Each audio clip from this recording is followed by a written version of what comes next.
जी आमिर भाई किन की बारी आ गई? ये जी लाल आंखों वाले कबूतर हैं, हम्म, ठीक है। कोई इन्हें कुछ कहता है, कोई गोल्डन कहता है, कोई साधना कहता है।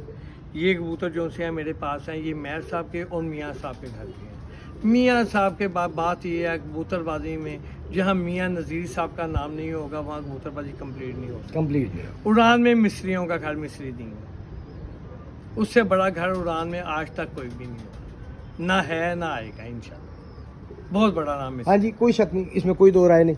और कबूतर परवरी में मियाँ नज़ीर साहब से आगे कौन हो सकता है? यार बाकी में बहुत बड़ा कबूतर आप लेकर आए हैं, दिखाने की थोड़ा सा पर खोलिएगा जरा। नोमी भाई बड़ी परवाजें हैं, यहाँ पे रखिएगा। बड़ी परवाजें हैं नोमी भाई। इसमें कोई शक नहीं सर।